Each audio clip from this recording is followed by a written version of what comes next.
여러분, 혹시 생각해 보신 적 있나요? 내가 평생 일했는데 은퇴 후에는 밥 한 끼도 내 돈으로 못 먹게 된다면 어떨까요? 이게 정말 내 이야기일 수 있다면 얼마나 두렵겠습니까? 얼마 전 충청도에 살던 58세 남성 김성호 씨가 있었습니다. 30년 넘게 한 공장에서 일하다 명예퇴직을 했지만 생활비와 병원비가 동시에 덮치면서 결국 매달 자녀에게 손을 벌려야 했습니다. 하지만 자녀들 역시 학자금 대출과 생활비로 빠듯하다 보니 도와줄 여력이 없었다고 합니다. 결국 김 씨는 한 달에 몇 번씩 무료 급식소줄에 서야 했고 지갑 속엔 10,000원짜리 한 장 없는 날이 점점 늘어갔습니다. 여러분, 남의 얘기 같으신가요? 지금 대한민국의 절반 가까운 노인이 빈곤이라는 단어와 싸우고 있습니다. 더 끔찍한 건 평균 수명은 길어지는데 소득은 점점 줄어든다는 현실이죠. 준비 없는 노후는 결국 고립과 파산으로 이어집니다. 하지만 아직 늦지 않았습니다. 이 영상을 끝까지 보신다면 노후 파산을 막고 남은 인생을 지켜낼 단 하나의 방법을 반드시 발견하시게 될 겁니다. 본격적인 영상 시작 전에 구독과 좋아요는 영상 제작에 정말로 큰 힘이 됩니다. 또한 오늘의 영상에는 위에 말씀드린 내용과 관련된 대한민국에서 일어나고 있는 비참한 사례 한 가지와 그와 반대되는 사례를 소개해드리겠습니다. 여러분들이 다 들어보시고 어느 쪽이 내가 원하는 노후의 인생인지 생각해보시는 시간이 되시기 바라겠습니다. 경기도 안산의 한 작은 아파트 단지. 1959년생 박도현 씨는 제조업 생산팀에서만 35해를 일한 사람입니다. 매일 새벽 5시 반이면 낡은 작업복을 입고 출근하던 그는 기계 돌아가는 소리와 함께 살아온 전형적인 산업화 세대였습니다. 가족은 아내와 아들, 딸. 아내는 평생 살림만 맡았고 아들은 군 복무를 마치고 취업 준비 중, 딸은 대학을 졸업했지만 비정규직을 전전하고 있었습니다. 퇴직을 앞두고는 이제는 조금 여유 있게 살아도 되겠다는 생각을 했습니다. 회사에서 받은 퇴직금은 약 1억 4천만 원. 이 정도면 노후 준비가 부족해도 아내랑 밥은 굶지 않겠지. 박 씨는 그렇게 믿고 있었습니다. 하지만 그 믿음은 오래가지 않았습니다. 퇴직 직후 그는 평생의 작업복을 벗어던지고 처음으로 긴 시간을 집에서 보냈습니다. 하지만 며칠이 지나자 이상한 공허감이 찾아왔습니다. 내가 이제 어디에도 필요 없는 사람인가? 낡은 작업복은 베란다 구석에 그대로 걸려 있었는데 그 옷만 보면 여전히 공장으로 달려가야 할 것 같은 착각이 들곤 했습니다. 문제는 돈이었습니다. 퇴직금은 목돈 같아 보였지만 실제로는 쓰임새가 끝도 없었습니다. 우선 아들 결혼 자금을 조금 보태주었고 딸이 학자금 대출을 갚아야 한다고 해서 몇 천만 원이 나갔습니다. 게다가 고물가 시대의 생활비는 눈덩이처럼 불어났습니다. 2025년 현재 내 식구의 월 평균 지출은 150만 원을 훌쩍 넘었습니다. 전기가스 요금은 지난해보다 2배 가까이 올랐고 식료품 가격도 서민들의 숨통을 조이고 있었습니다. 아내가 조심스럽게 말했습니다. 여보, 이제는 조금만 줄여 쓰자. 애들도 아직 자리 못 잡았는데. 그러나 박 씨는 고개를 끄덕이지 못했습니다. 자식들 앞에서는 아버지로서의 체면을 지키고 싶었기 때문입니다. 퇴직 후 1년이 지나자 상황은 더 심각해졌습니다. 아들이 취업에 실패해 다시 집으로 돌아왔고 딸은 비정규직 계약이 끊겨 무직 상태가 되었습니다. 그때부터 집안 공기는 무겁게 가라앉았습니다. 하루 종일 집에 있는 가족들, 늘어나는 지출, 줄어드는 통장 잔고. 박 씨는 매일 밤 전등을 끄고 부엌 탁자에 앉아 계산기를 두드리며 한숨을 쉬었습니다. 그의 손가락은 늘 베란다에 걸린 낡은 작업복으로 향했습니다. 그 옷만 다시 입으면 돈을 벌 수 있을까? 그러나 현실은 그를 받아주지 않았습니다. 나이 60을 앞둔 남자를 정규직으로 쓰려는 제조업체는 없었습니다. 위기는 의료비에서 터졌습니다. 평생 담배와 술을 달고 살던 탓에 고혈압과 당뇨가 한꺼번에 찾아왔습니다. 병원에서는 꾸준한 약 복용과 식이요법을 권했습니다. 매달 약값이 최소 10만 원 이상 나올 겁니다. 의사의 말은 청천벽력이었습니다. 박 씨는 집에 돌아와 아내에게 중얼거렸습니다. 내가 돈을 벌어와야 하는데 이제는 내 몸이 문제네. 아내는 대답하지 않았습니다. 대신 구석에 걸린 낡은 작업복을 바라보며 눈시울을 붉혔습니다. 그러던 어느 날 아들이 식탁에 앉아 조심스레 입을 열었습니다. 아버지, 혹시 퇴직금 남은 거 없어요? 취업이 잘 안 돼서 학원이라도 다녀야 할 것 같아서요. 박 씨는 대답하지 못했습니다. 통장에 남은 돈은 이미 1,000만 원도 되지 않았습니다. 그마저도 관리비와 생활비로 몇 달 버티면 사라질 액수였습니다. 낡은 작업복은 여전히 베란다 구석에 걸려 있었고 박 씨는 그 앞에 서서 몇 번이나 손끝으로 만졌다가 다시 내려놓기를 반복했습니다. 저 옷을 입고 다시 공장으로 들어갈 수만 있다면. 하지만 세상은 이미 그를 필요로 하지 않았습니다. 집안의 갈등은 점점 커졌습니다. 아들은 아버지를 원망했고 딸은 눈치를 보며 방에서 나오지 않았습니다. 아내는 생활비를 줄이겠다며 매일 반찬수를 하나씩 줄였습니다. 이제 김치만 있어도 돼? 아내가 웃으며 말했지만 그 웃음 뒤에는 눈물이 고여 있었습니다. 박 씨는 어느 날 밤 술에 취해 아내에게 말했습니다. 내가 평생 공장에서 뼈 빠지게 일했는데 결국 남은 건 이 낡은 작업복뿐이네. 아내는 대답 대신 그의 손을 꼭 잡았습니다. 하지만 그 손끝은 떨리고 있었습니다. 그렇게 박도현 씨의 삶은 조금씩 기울고 있었습니다. 퇴직 후의 여유는커녕 매일이 불안과 후회의 연속이었습니다. 그리고 그는 아직 모릅니다. 이 위기가 이제 막 시작이라는 사실을. 2025년 봄, 박도현 씨는 결국 병원에 입원하게 되었습니다. 고혈압으로 쓰러진 것이었습니다. 응급실 침대 위에서 그는 연신 의사에게 괜찮다, 약만 주면 된다고 말했지만 이미 몸은 더 이상 버텨내지 못하고 있었습니다. 입원비와 치료비는 한 달도 되지 않아 100만 원 가까이 들었습니다. 아내는 통장을 들고 은행 창구에서 눈물을 삼켰습니다. 잔고에 남은 금액은 단 3자리. 그토록 믿었던 퇴직금은 이미 온데간데 없었고 의료비 청구서만이 무겁게 식탁 위에 놓였습니다. 그날 밤 집안 공기는 더욱 무거웠습니다. 아들은 소리쳤습니다. 아버지가 평생 번 돈 다 어디 갔어요? 이제 우리는 어떻게 하라고요? 딸은 방 안에서 울음소리를 죽였고 아내는 말없이 부엌으로 들어가 작은 반찬통을 꺼냈습니다. 남은 건 김치와 달걀 몇 개뿐이었습니다. 박 씨는 그 광경을 바라보다 결국 눈물을 흘렸습니다. 베란다 구석의 낡은 작업복은 여전히 거기에 있었고 그 옷은 마치 너는 이미 끝났다는 선언처럼 느껴졌습니다. 나는 왜 이렇게 된 걸까? 퇴직 전 동료들은 늘 이제 퇴직하면 편하게 살면 되지 않냐며 웃곤 했습니다. 하지만 지금 박 씨는 알게 되었습니다. 노후 준비는 시간이 남았을 때 미리 시작해야 한다는 사실을. 그는 병원 침대에 누워 아내에게 속삭였습니다. 당신 미안해. 나는 퇴직금만 믿고 너무 안일했어. 자식들이 도와줄 거라 착각했어. 아내는 그의 손을 꼭 잡고 대답했습니다. 당신 혼자만의 잘못이 아니에요. 우리 세대가 다 그랬잖아요. 그래도 이제라도 살아낼 방법을 찾아야죠.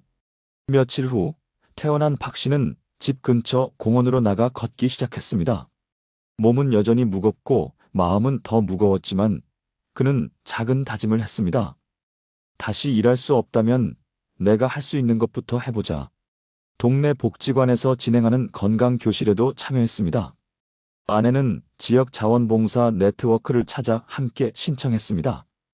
큰 돈을 버는 일은 아니었지만 봉사에 참여하면서 무료로 식사를 제공받고 소소한 활동비도 받을 수 있었습니다. 무엇보다 마음이 덜 외로웠습니다. 낡은 작업복은 여전히 베란다에 걸려 있었지만 이제 그 옷은 다시 공장으로 돌아가야 한다는 상징이 아니라 그가 지나온 세월과 앞으로 지켜야 할 교훈을 말해주고 있었습니다. 여러분, 박도현 씨의 이야기가 남의 일처럼 들리시나요? 지금 이 순간에도 수많은 50대, 60대 은퇴자들이 같은 길을 걷고 있습니다. 퇴직금은 몇 년 안에 사라지고 자녀들은 각자 생계에 허덕이며 의료비는 끊임없이 지갑을 파고듭니다. 결국 남는 건 베란다 구석에 걸린 낡은 작업복 하나뿐일지도 모릅니다. 하지만 기억해야 할 것이 있습니다. 노후의 파산은 준비하지 않았을 때 오는 것이지 피할 수 없는 운명이 아닙니다. 작은 습관을 바꾸고 건강을 지키고 재정을 미리 분산해 두는 것, 그리고 자녀가 아닌 스스로의 힘으로 살 수 있는 준비를 하는 것, 그것이 바로 우리 세대가 할 수 있는 유일한 해답입니다. 내가 저 사람처럼 되지 않으려면 지금부터라도 시작해야 한다. 이 생각이 드셨다면 오늘이 바로 행동할 가장 빠른 날입니다. 여러분 어떠시나요? 위의 사례는 정말 비참하고 서글픈 인생 아닌가요? 하지만 지금부터 소개해드리는 사례는 정반대의 선택으로 행복한 노후를 보내고 있는 분을 소개해드리겠습니다. 주인공은 서울 도봉구에 사는 1958년생 최강수 씨입니다. 그는 대기업 전자부품 공장에서 생산관리부장으로 근무하다가 62 되던 해 정년퇴직을 맞았습니다. 그가 받은 퇴직금은 약 1억 6천만 원. 그 외에도 국민연금과 개인연금을 합쳐 매달 약 250만 원 가까운 안정적인 현금 흐름을 확보하고 있었습니다. 겉으로만 보면 그 역시 평범한 직장인이었지만 그의 삶을 특별하게 만든 건 젊은 시절부터 이어온 철저한 습관이었습니다. 남들처럼 눈앞의 소비에만 매달리면 내 노후는 스스로 무너진다. 최 씨는 늘 이렇게 말하며 작은 돈이라도 저축했고 40대 중반부터는 노후 대비 강의를 들으며 꾸준히 준비를 했습니다. 그런데 준비가 잘 되어 있다고 해서 그의 인생에 위기가 없었던 건 아니었습니다. 퇴직 직전 아들이 결혼을 앞두고 집 문제로 고민을 털어놓았습니다. 아버지, 요즘 전셋값이 너무 올라서 감당이 안 돼요. 혹시 도와주실 수 있을까요? 순간 최 씨는 흔들렸습니다. 통장에는 퇴직금과 그간 모아둔 돈이 있었고 손주를 보게 될 생각에 마음이 약해졌던 겁니다.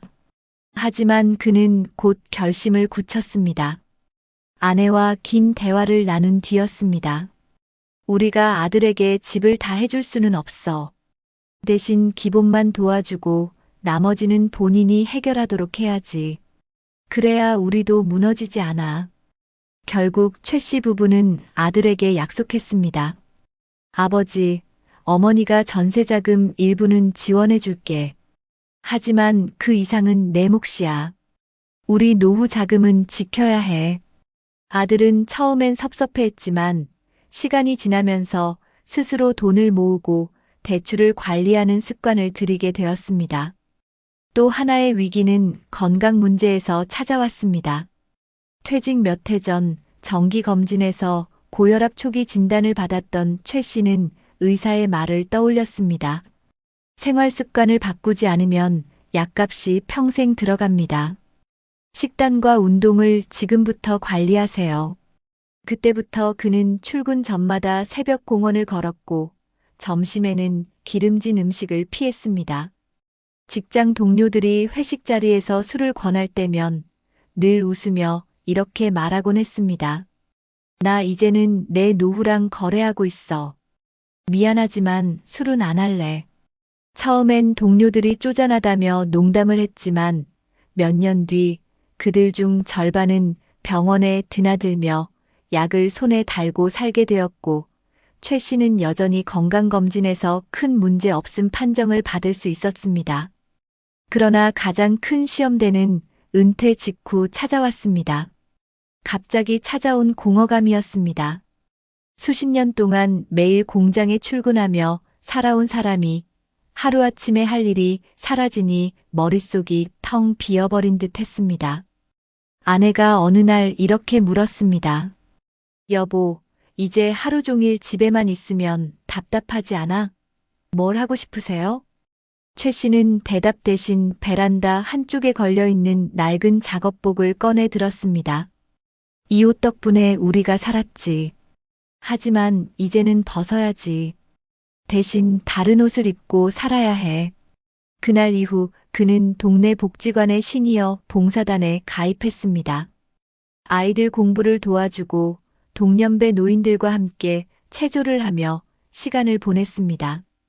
경제적인 준비와 함께 마음의 준비도 해온 덕분이었습니다. 그럼에도 불구하고 노후의 불안은 가끔씩 고개를 들었습니다. TV에서는 연일 고령 빈곤, 의료비 폭탄 같은 뉴스가 쏟아졌고 주변 친구들 중 몇몇은 퇴직 후 창업에 실패해 하루아침에 전 재산을 잃기도 했습니다. 그럴 때마다 아내와 그는 이렇게 다짐했습니다. 우리는 절대 무리하지 말자. 작은 행복에 만족하면서 우리가 지켜온 걸 끝까지 지켜내자. 박도현 씨와 달리 최강수 씨의 이야기는 퇴직금과 연금을 지켜내고 가족과의 경계를 지킨 선택이 어떤 차이를 만들어내는지를 보여줍니다. 하지만 그의 진짜 이야기는 아직 끝나지 않았습니다. 그의 노후는 앞으로 더 많은 시험대와 선택 앞에 놓이게 될 것입니다. 은퇴 후 몇 년이 지난 어느 겨울, 최강수 씨의 가정에도 위기가 찾아왔습니다. 아내가 건강검진에서 갑작스럽게 초기 위암 판정을 받은 것입니다. 순간 머리가 하얘졌습니다. 이제까지 지켜온 게 다 무너지는 건 아닐까? 수술비와 치료비는 예상보다 컸습니다. 항암 치료와 회복 과정에서 들어가는 비용까지 합치니 몇 천만 원 단위로 돈이 필요했습니다. 그때 아들이 조심스럽게 말했습니다. 아버지, 걱정 마세요. 저희도 준비해둔 게 있어요. 우리도 이제 부모님을 도와야죠. 최 씨는 그 말을 들으며 가슴이 뭉클했습니다. 젊을 때 무리해서 자녀에게 다 퍼주지 않고 자녀 스스로 서게끔 한 결정이 바로 이런 순간 빛을 발한 것입니다. 치료비의 절반 이상은 본인들이 감당했고 나머지는 그가 지켜온 노후 자금과 보험에서 충당할 수 있었습니다. 그 과정은 힘들었지만 한 가지 분명한 사실을 확인했습니다. 준비가 되어 있으면 위기 속에서도 주저앉지 않는다. 아내는 수술을 잘 마쳤고 몇 달간의 회복 끝에 다시 건강을 되찾았습니다. 그 뒤로 부부의 삶은 이전보다 훨씬 단단해졌습니다. 아내가 말했습니다.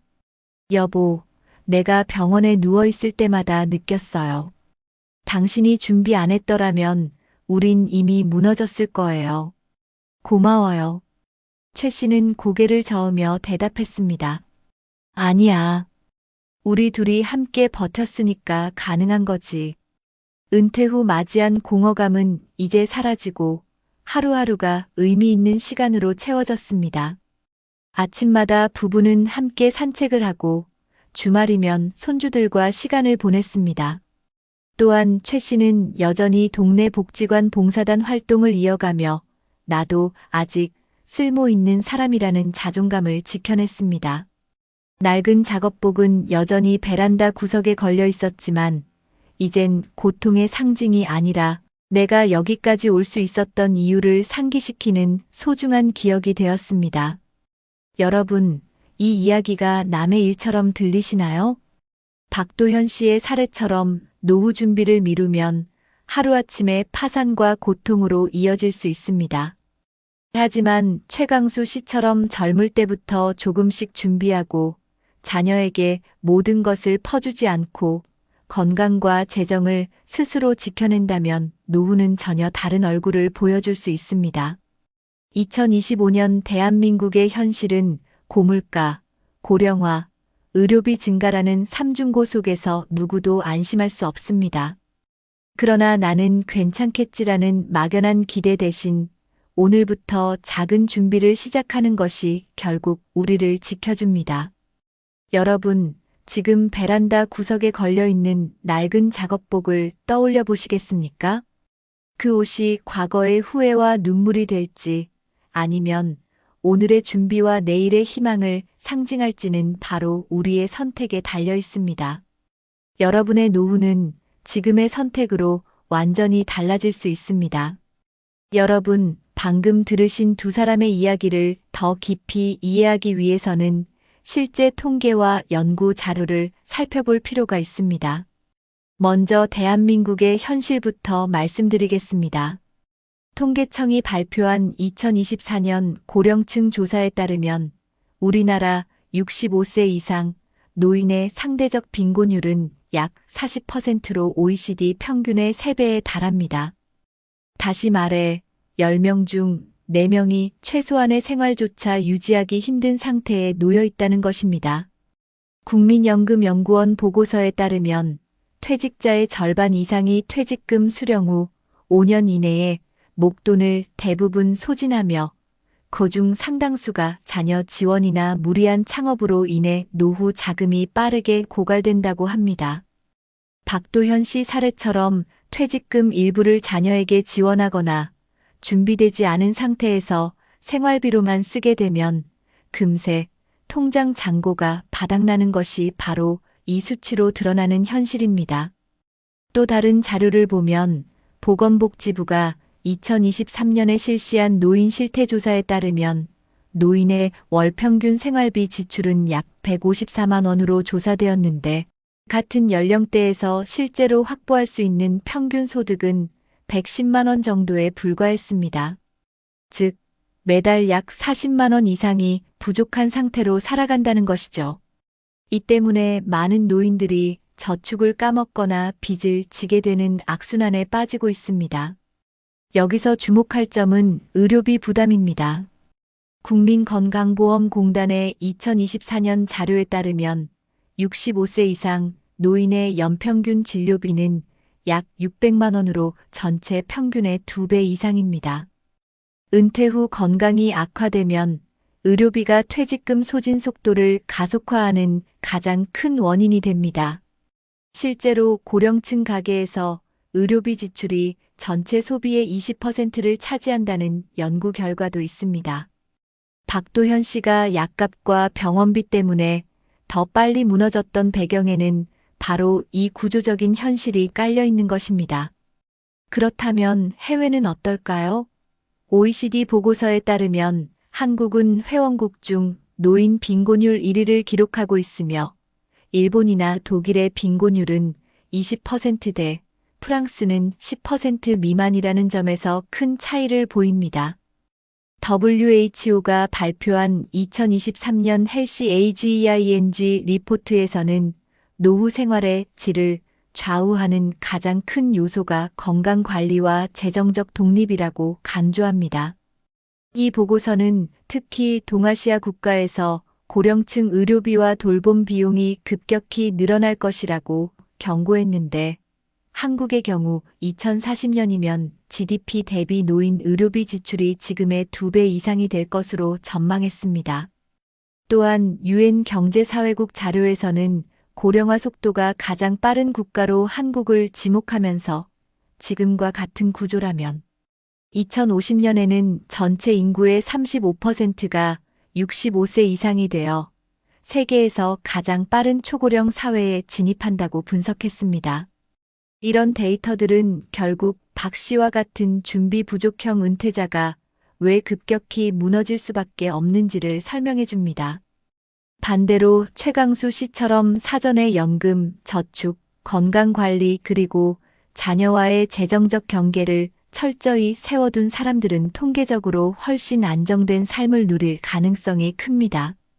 실제로 국민연금연구원의 고령층 자산 형성과 활용 연구에서는 은퇴 전에 개인연금이나 퇴직연금을 꾸준히 납입한 가구의 노후 파산 위험이 30% 이상 낮아지는 것으로 나타났습니다. 해외 논문에서도 유사한 결론이 확인되는데 예를 들어 저널 오브 에이징 앤드 소셜 팔러시에 실린 2022년 연구에서는 노후 자산, 분산 투자와 사회적 관계망 유지가 빈곤 위험을 효과적으로 줄인다고 강조했습니다. 즉, 재정적 독립뿐 아니라 지역사회 활동, 건강 유지가 모두 중요한 변수가 된다는 겁니다. 여러분, 결국 통계와 연구가 우리에게 알려주는 메시지는 단순합니다. 준비한 자와 그렇지 않은 자의 삶은 은퇴 후 몇 년 사이에 완전히 달라집니다. 퇴직금을 지켜내고 의료비와 생활비를 고려한 현실적인 계획을 세운 사람은 위기 속에서도 버틸 수 있지만 그렇지 않은 사람은 순식간에 나락으로 떨어질 수 있습니다. 한국 사회 전체의 흐름이 그렇고 국제 연구에서도 같은 결과를 보여주고 있습니다. 그러니 지금 우리가 들은 두 사례는 결코 특별한 이야기가 아닙니다. 오늘 통계가 말해주는 것처럼 여러분의 삶에도 똑같이 찾아올 수 있는 현실이라는 것입니다. 여러분, 그렇다면 이런 문제를 어떻게 해결할 수 있을까요? 전문가들은 공통적으로 말합니다. 은퇴 후의 파산을 막기 위해서는 개인의 노력만으로는 부족하고 제도적 안전망과 지역사회 지원이 함께 가야 한다는 겁니다. 먼저 대한민국 정부 차원에서 시행 중인 제도들을 살펴보면 보건복지부는 2025년 현재 노후소득 보장 사중 안전망을 강화하고 있습니다. 국민연금, 기초연금, 퇴직연금, 그리고 주택연금이 그것입니다. 기초연금은 소득 하위 70% 노인에게 월 최대 40만 원 가까이 지급되는데 이것만으로는 생활이 부족하지만 최소한의 버팀목 역할을 하고 있죠. 여기에 더해 국민연금공단은 찾아가는 연금 상담 서비스를 운영해 본인 상황에 맞는 연금 수령 방법과 세금 절감을 돕고 있습니다. 각 지자체에서도 다양한 정책을 내놓고 있는데 서울시는 어르신 돌봄 SOS 센터를 통해 긴급 돌봄, 식사 지원 병원 동행 서비스를 제공하고 있고 경기도는 경기도형 기본소득형 국민연금 지원 사업을 시범 운영하여 장기간 보험료를 내기 힘든 저소득층 중장년층에게 추가 지원금을 보태주고 있습니다. 또 광주광역시는 광주형 노인 일자리 사업을 통해 65세 이상 노인들에게 공공형 사회 서비스형 일자리를 제공하며 월 평균 30만 원에서 60만 원까지 추가 소득을 보장하고 있습니다. 실제로 북구청에서는 홀로 사는 어르신들을 위해 건강꾸러미 배달 서비스와 찾아가는 의료버스를 운영해 생활비와 의료비 부담을 줄여주고 있죠.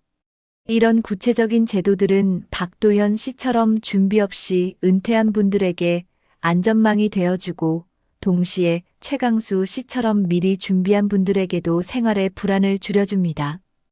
해외 사례도 살펴볼까요? 일본은 이미 우리보다 먼저 초고령 사회를 경험하면서 개호보험 제도를 도입했습니다. 일정 연령이 되면 모두가 의무적으로 보험료를 내고 필요할 때 돌봄 서비스를 국가가 보장해주는 제도입니다. 우리나라의 장기요양보험이 일본을 모델로 삼았지만 일본은 서비스 범위가 더 넓고 간병 비용 부담을 크게 줄여주는 특징이 있습니다. 독일은 세대 간 연대 연금 제도를 강화하고 있습니다. 현역 세대가 낸 보험료가 곧바로 노인 세대로 전달되는 구조인데 저출산 문제가 심각해지자 독일 정부는 이민자 고용 확대와 함께 기업 의무 부담금을 높여 제도를 보완하고 있습니다. 또 스웨덴은 프리미엄 펀드제를 운영해 국민연금 일부를 국가가 직접 투자의 수익을 돌려줌으로써 안정성과 수익성을 동시에 추구합니다. 전문가들은 한국도 이런 해외 제도를 참고해 장기요양보험의 범위를 확대하고 연금 자산을 더 다양하게 운용하며 세대 간 재정 부담을 공정하게 조정해야 한다고 조언합니다. 개인이 할 수 있는 실질적 행동도 있습니다. 첫째, 지금부터라도 생활비 구조 조정을 해두는 겁니다. 통계청 자료에 따르면 고령 가계의 소비 지출 중 식료품과 의료비 비중이 45% 이상을 차지합니다. 따라서 지출을 기록하고 불필요한 항목을 줄이는 습관은 반드시 필요합니다. 둘째, 지자체 프로그램을 적극 활용하세요. 복지관 건강검진, 노인 일자리 사업, 주택연금 상담 등은 대부분 무료이거나 저렴한 비용으로 제공됩니다. 셋째, 자녀와 재정 경계를 분명히 세우는 대화가 필요합니다. 도와줄 수 있는 건 여기까지라고 선을 긋는 것이 오히려 관계를 건강하게 만들고 본인의 노후를 지켜냅니다. 마지막으로 건강은 곧 자산입니다. WHO는 65세 이후 삶의 질을 좌우하는 요소 중 50% 이상이 건강 상태라고 분석했는데, 실제로 국내 연구에서도 꾸준히 운동하는 노인은 그렇지 않은 노인보다 의료비 지출이 연간 평균 30% 이상 적다는 결과가 나왔습니다. 여러분, 결국 해답은 멀리 있지 않습니다. 국가와 지자체가 제공하는 안전망을 적극적으로 활용하면서 스스로는 생활 습관과 재정을 관리하고 해외 사례처럼 사회 전체가 세대 간 연대를 강화해 나가야 합니다. 지금 당장 할 수 있는 작은 준비가 몇 년 뒤 여러분의 삶을 완전히 바꾸어 놓을 수 있습니다. 남의 이야기가 아니라 바로 우리의 현실이라는 점을 잊지 마시고 오늘부터라도 한 걸음 내디디시길 바랍니다. 낡은 작업복 하나, 그 속엔 흘린 땀과 눈물이 묻어 있습니다. 한 번은 후회의 상징이 되고 또 한 번은 희망의 증거가 됩니다. 같은 세월을 걸어도 어떻게 살아내느냐에 따라 우리의 노후는 전혀 다른 얼굴을 합니다. 여러분, 오늘 우리가 들은 두 사람의 이야기를 기억하시나요? 한쪽에는 퇴직금을 모두 탕진하고 병원비 앞에서 무너진 박도현 씨가 있었습니다. 가족 앞에서 미안하다는 말밖에 할 수 없었던 그의 모습은 누구라도 가슴 깊이 아프게 다가옵니다. 낡은 작업복은 그에게 끝났다는 절망의 상징이었죠. 그러나 반대편에는 전혀 다른 길을 걸은 최강수 씨가 있었습니다. 퇴직 전부터 조금씩 준비하며 자녀에게 모든 것을 쏟아붓지 않고 자기 삶을 지키며 살아온 사람. 그의 집안에 위기가 찾아왔을 때도 그는 무너지지 않았습니다. 아내의 병실 곁에서 준비해둔 자산과 연금, 그리고 가족의 협력으로 버틸 수 있었기 때문입니다. 그에게 낡은 작업복은 내가 지켜낸 삶을 증명하는 상징으로 남았습니다. 두 사람은 같은 시대를 살았습니다. 같은 나이, 같은 세월, 같은 경제 위기를 겪었지만 결과는 이렇게 달랐습니다. 여러분, 이 차이는 단순한 운명의 문제가 아닙니다. 지금의 선택, 지금의 준비가 미래를 완전히 갈라놓은 것입니다. 우리는 모두 알고 있습니다. 언젠가는 은퇴한다는 사실을요. 그리고 그 은퇴 뒤에는 길고도 무거운 노후가 기다리고 있습니다. 그때를 준비하지 않은 사람은 박 씨처럼 하루아침에 무너질 수 있습니다. 하지만 지금부터라도 작은 발걸음을 옮긴다면 우리는 최 씨처럼 당당하고 따뜻한 노후를 맞이할 수 있습니다. 여러분, 우리의 노후는 자식에게 맡길 수 없습니다. 국가나 회사가 대신 살아주지도 않습니다. 오직 나의 선택, 나의 준비만이 내 삶을 지켜줍니다.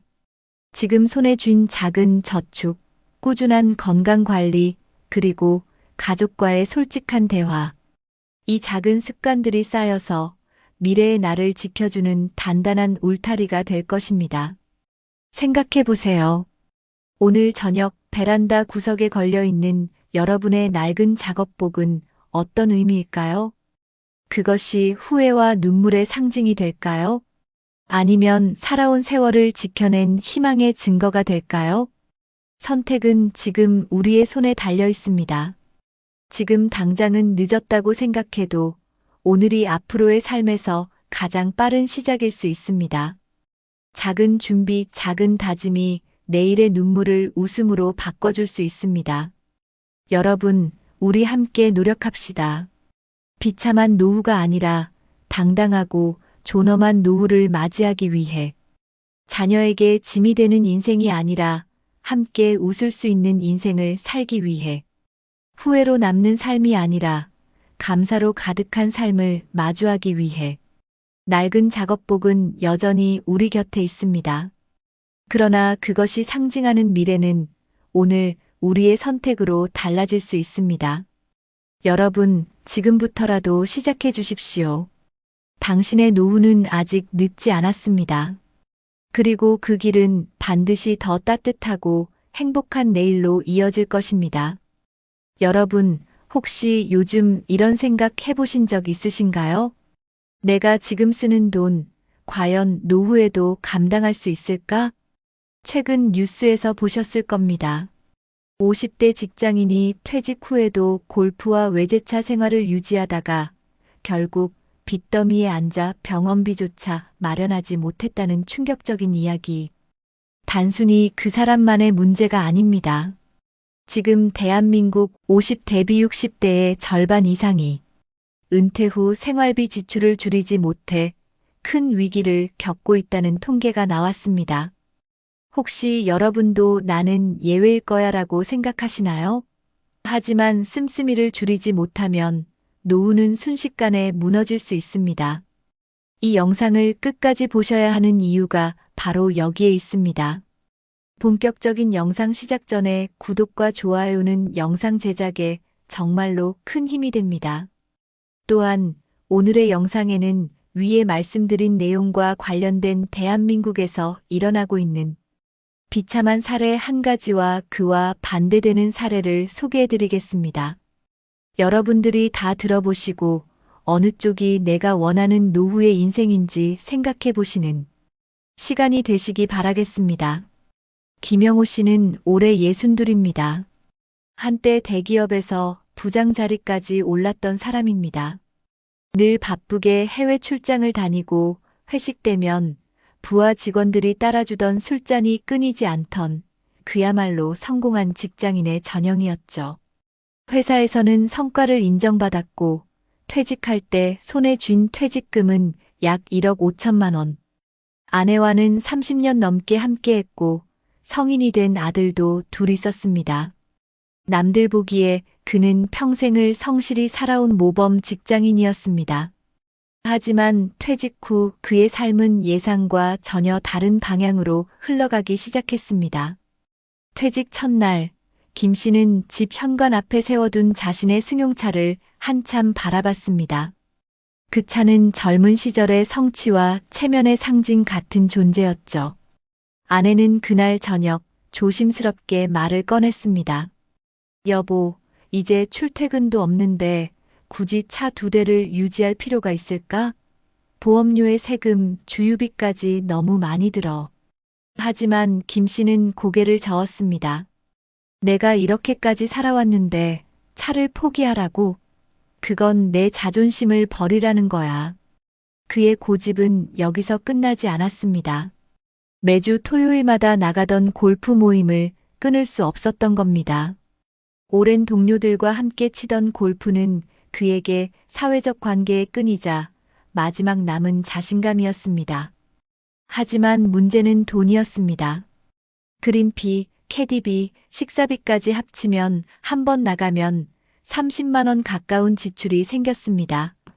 아내는 눈치를 줬지만 그는 대수롭지 않게 넘겼습니다. 이 정도는 괜찮아. 사람들 만나려면 이 정도는 써야지. 하지만 현실은 달랐습니다.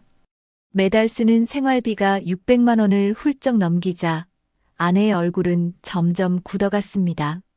전기세, 가스비, 식비까지 오르는 상황에서 아내는 절박하게 계산기를 두드렸지만 답이 나오지 않았습니다. 반면 남편은 주말마다 골프백을 들고 집을 나섰습니다. 집 구석에 쌓이는 카드 명세서가 점점 두꺼워질 뿐이었습니다. 그러던 어느 날 아내는 집 베란다 구석에서 먼지 쌓인 골프백을 발견했습니다.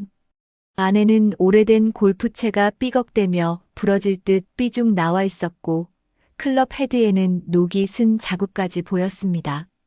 그런데도 남편은 여전히 새로운 클럽을 사고 싶다고 말하곤 했습니다. 당신 이거 봐. 골프채가 다 낡았잖아. 이제 그만해야 할 때 아니야? 낡아서 새 걸 사야지. 사람들하고 어울리려면 최소한 장비는 있어야 해. 아내는 더는 참지 못했습니다. 쓰레기 봉투를 들고 와 그 낡은 골프백을 들여다보며 한숨을 내쉬었습니다. 거실 테이블 위에는 갚지 못한 카드 대금 고지서가 어지럽게 흩어져 있었습니다.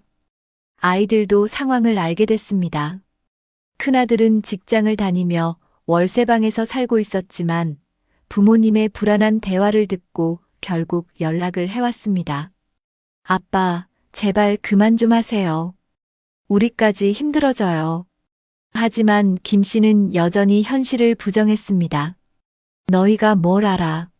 아버지가 체면이라도 지켜야 너희도 어디 가서 자랑할 수 있는 거야. 그의 말은 체면이었지만 사실은 두려움이었습니다.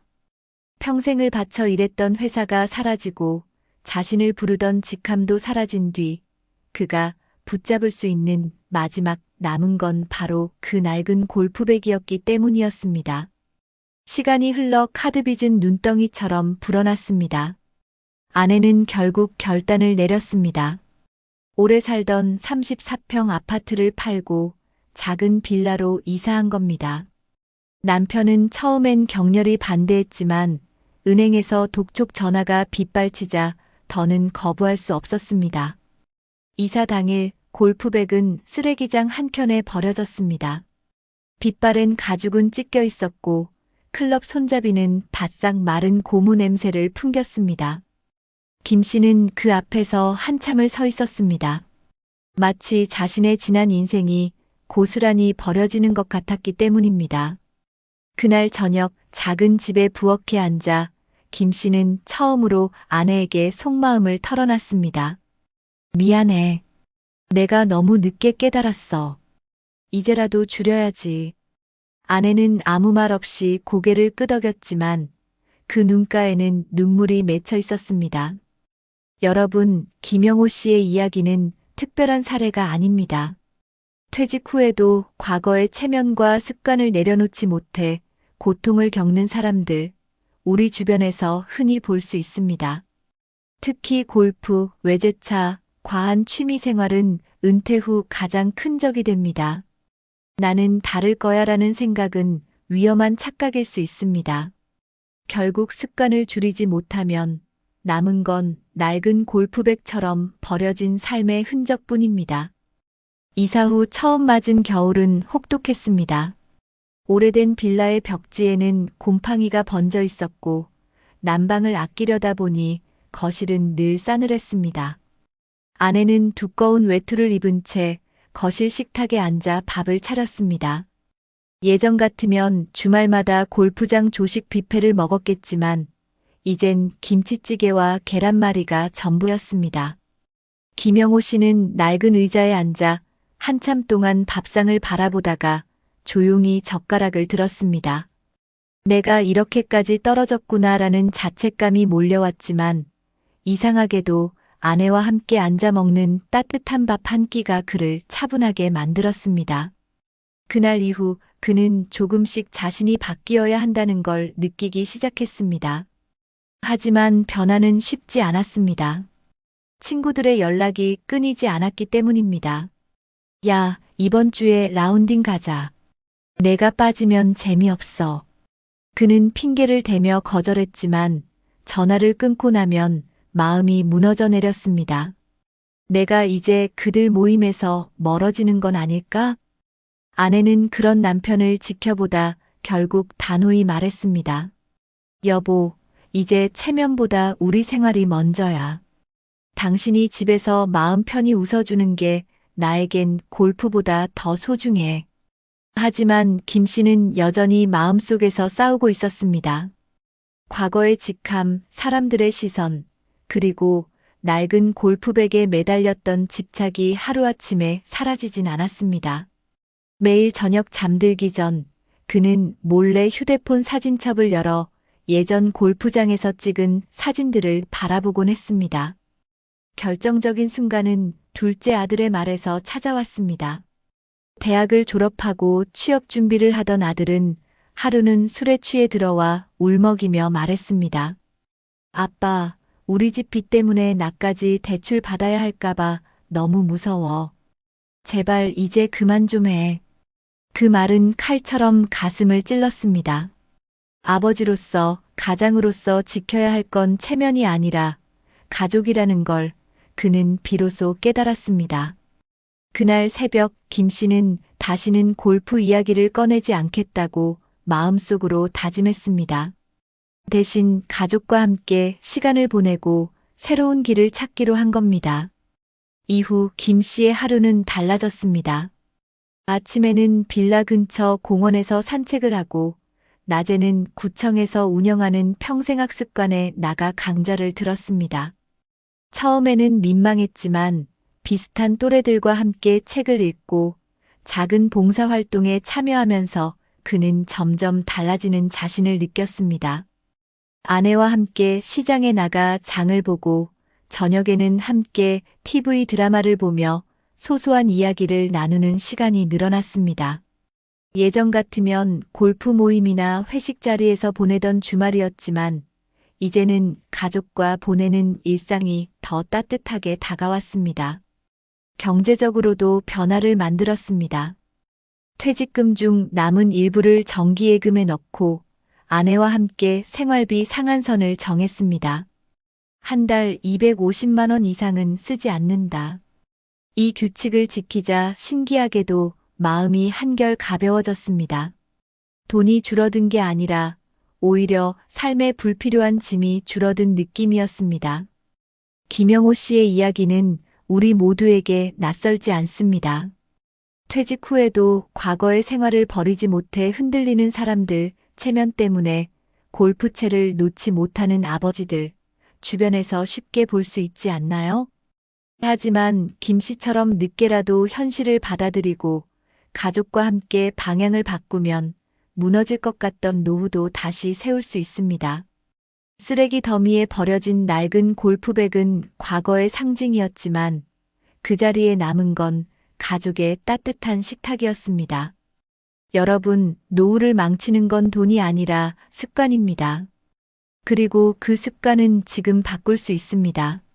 나는 괜찮겠지라는 착각 대신 오늘부터 조금씩 내려놓는 용기.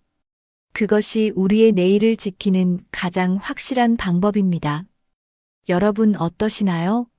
위의 사례는 정말 비참하고 서글픈 인생 아닌가요? 하지만 지금부터 소개해드리는 사례는 정반대의 선택으로 행복한 노후를 보내고 있는 분을 소개해드리겠습니다. 주인공은 올해 66살의 이정훈 씨입니다. 그는 평생을 시청 공무원으로 근무하다가 정년퇴직을 했습니다. 화려한 직함은 없었지만 늘 주민들을 위해 묵묵히 일했던 성실한 사람이었죠. 퇴직할 때 별도의 퇴직금은 없었지만 매달 국민연금과 더불어 공무원 연금으로 약 230만 원을 꾸준히 받게 되었습니다. 주변에서는 월급처럼 꼬박꼬박 나오는 연금이 얼마나 든든하겠냐며 부러워했지만 정작 이 씨는 젊었을 때부터 그 하루하루를 철저히 준비해왔습니다. 그는 결코 큰 돈을 만져본 적은 없었습니다. 대신 작은 것 하나라도 계획하고 실천하는 습관이 몸에 밴 사람이었습니다.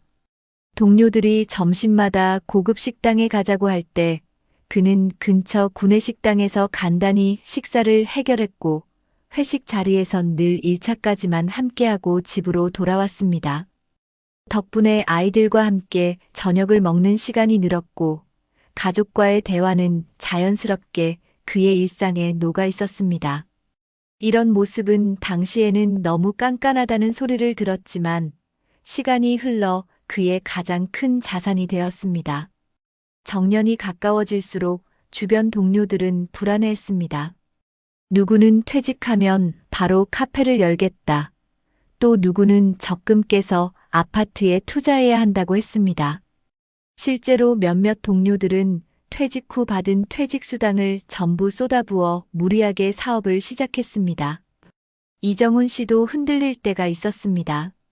어느 날 퇴근길 오랜 친구가 전화를 걸어왔습니다. 야, 내가 성실하게 일만 한 건 알겠는데 그 돈으로 뭐 하려고 그래? 요즘은 다 투자해야지. 아파트 사두면 1년 만에 수천만 원은 오르는데 연금만 믿고 살 수 있겠어? 그는 그날 밤 잠을 이루지 못했습니다. 아내 김영자 씨도 옆에서 조용히 말했습니다. 여보, 우리도 혹시 너무 조심만 한 건 아닐까? 애들한테 조금이라도 더 물려주려면 뭐라도 해야 하지 않을까? 그때 이정훈 씨는 천천히 고개를 저었습니다. 영자야, 난 우리가 가진 걸 지키는 게 먼저라고 생각해. 괜히 무리하다가 다 잃는 사람들 많이 봤잖아. 우리 애들한테 남겨줄 건 돈이 아니라 빚 없는 삶이야. 아내는 한동안 말이 없었지만 결국 그의 말에 동의했습니다. 부부는 그날 밤 거실에 앉아 오래된 공책을 꺼내 들고 은퇴 후 생활비 계획을 다시 적어 내려갔습니다. 한 달 생활비 200만 원, 식비는 70만 원, 관리비와 공과금 30만 원, 나머지는 저축과 여가로. 이 작은 메모는 두 사람의 노후를 지탱해줄 든든한 기둥이 되었습니다. 물론 갈등이 없었던 건 아닙니다. 친구들이 해외여행 사진을 SNS에 올릴 때마다 아내는 부러움 섞인 눈길로 휴대폰을 보았습니다. 여보, 우리도 한 번쯤은 가야 하지 않을까? 남들은 다 가는데. 그러면 이정훈 씨는 웃으며 대답했습니다. 우리도 갈 수 있어. 하지만 꼭 필요한 순간을 기다리자. 지금은 가까운 데서 행복을 찾는 게 더 중요해. 실제로 그는 매주 토요일마다 아내와 함께 동네 복지관에서 열리는 요가 강좌에 참여했습니다. 참가비는 단돈 1만 원. 수업을 마치고 근처 공원에서 산책하며 아이스 아메리카노 한 잔을 나누는 시간이 오히려 해외여행보다 더 값지게 느껴졌습니다. 이렇게 평범하면서도 절제된 일상은 때로는 답답해 보였지만 시간이 지나면서 가족 모두에게 안정감을 주었습니다. 자녀들은 우리 집은 늘 흔들리지 않는다는 믿음을 가졌고 덕분에 학자금 대출을 갚을 때도 부모에게 의지하기보다 스스로 해결하려는 자세를 보였습니다. 2025년 대한민국의 물가 상승과 집값 불안은 여전히 많은 사람들을 괴롭히고 있습니다. 특히 은퇴 세대는 자녀 지원과 생활비 사이에서 갈등하는 경우가 많습니다. 하지만 이정훈 씨는 다르게 선택했습니다. 가진 것을 늘리지 않았고 욕심을 줄였으며 무엇보다도 가족과 함께 작은 행복을 나누는 삶을 택했습니다. 그는 늘 이렇게 말하곤 했습니다. 돈이 많다고 행복한 건 아니야. 중요한 건 우리가 웃으면서 하루를 보내는 거지. 그의 평범한 말은 이제 가족 모두의 인생 좌우명이 되어 있었습니다. 은퇴 후 몇 해가 지나자 이정훈 씨 부부에게도 위기가 찾아왔습니다. 작은 빌라에서 평온하게 지내던 어느 날 둘째 아들이 직장에서 구조조정으로 퇴직을 하게 된 겁니다. 갑작스러운 상황에 아들은 울먹이며 전화를 걸어왔습니다. 아빠, 나 이제 어떡하지? 대출도 아직 남았는데. 아내는 곧장 눈시울을 붉혔습니다. 우리라도 도와야 하는 거 아니냐며 불안해했죠. 하지만 이정훈 씨는 차분히 아들을 불러 앉혔습니다. 아들아, 우리가 너 대신 빚을 갚아줄 순 없다. 하지만 우리가 할 수 있는 건 생활비를 아껴서 너에게 잠시 숨 쉴 시간을 주는 거다. 대신 내가 다시 일어설 방법을 찾아야 한다. 그날 저녁 가족은 작은 식탁에 둘러앉아 함께 밥을 먹으며 긴 대화를 나눴습니다. 기름진 고기는 없었지만 된장찌개와 김치, 그리고 소박한 계란찜이 놓여 있었습니다. 대화 끝에 아들은 부모의 현실적인 태도를 이해했고 며칠 뒤 스스로 재취업 준비에 나섰습니다. 그 순간 이정훈 씨는 깨달았습니다. 내가 평생을 절제하며 살아온 건 바로 이 순간을 위해서였구나. 가족이 무너지지 않도록 버팀목이 되는 것. 그것이 아버지로서 가장 큰 역할이었기 때문입니다. 몇 달 뒤 둘째 아들은 가까운 중견기업에 다시 취업했습니다. 힘든 시기를 견디는 동안 부모에게 경제적 부담을 크게 지우지 않은 건 그동안의 철저한 가계 관리 덕분이었습니다. 그 무렵 아내 김영자 씨는 동네 복지관에서 봉사활동을 시작했습니다. 어르신들에게 점심을 배식하고 가끔은 손잡벌대는 청년들과 함께 책을 읽어주는 활동이었습니다. 돌아오는 길 그녀는 남편에게 이렇게 말했습니다. 여보, 내가 이렇게 다른 사람을 돕고 나니 오히려 내가 더 살아있는 기분이야. 우리가 욕심을 줄였으니까 이런 여유도 생기는 거지. 남편은 미소 지으며 대답했습니다. 맞아. 우리가 돈을 쫓았다면 이런 시간은 없었을 거야. 난 지금이 참 좋다. 부부는 해외여행 대신 인근의 작은 산과 바닷가를 찾았습니다. 도시락을 싸들고 기차를 타고 떠난 하루 여행은 값비싼 골프나 외제차보다 훨씬 큰 만족을 주었습니다. 아이들은 부모의 삶을 보며 돈이 많아야 행복한 건 아니다라는 사실을 배워갔습니다. 2025년 현재 물가와 금리 인상으로 많은 가정이 어려움을 겪고 있지만 이 부분은 흔들리지 않았습니다. 절제된 생활, 부부간의 합의, 그리고 작은 것에 감사하는 습관 덕분이었습니다. 여러분, 이정훈 씨의 삶은 결코 특별하지 않습니다. 누구나 할 수 있는 평범한 선택이었지만 그 작은 선택들이 모여 흔들림 없는 노후를 만든 것입니다. 퇴직금은 많지 않았지만 연금으로 들어오는 돈을 계획적으로 나누어 쓰고 무리한 투자 대신 가족과의 시간을 지킨 결과 그의 노후는 안정과 행복으로 이어졌습니다. 낡은 집 부엌에서 아내와 함께 나누는 소박한 밥상, 동네 복지관에서 함께 웃는 사람들과의 만남, 그리고 자식들에게 빚 없는 삶을 물려주는 마음. 이것이야말로 진짜 노후의 성공 아닐까요? 여러분도 느끼시지 않나요? 노후를 망치는 건 돈이 부족해서가 아니라 욕심과 습관 때문이라는 걸요. 욕심을 줄이고 현실을 받아들이며 가족과 함께 작은 행복을 지켜내는 것. 그 선택이야말로 우리 모두가 지금부터 해야 할 준비일 것입니다. 여러분, 사실 퇴직 후 우리가 가장 먼저 확인해야 할 건 소비를 줄이는 것만이 아닙니다. 실제로 국내 통계를 보면 은퇴 전 지출의 7,080% 수준으로 생활비를 유지하는 것이 적정한 수준이라는 분석이 있습니다. 예컨대 국민건강보험공단 기준에 따르면 은퇴 이후 평균 생활비는 은퇴 전 대비 70%에서 80% 수준이라는 결과가 있죠.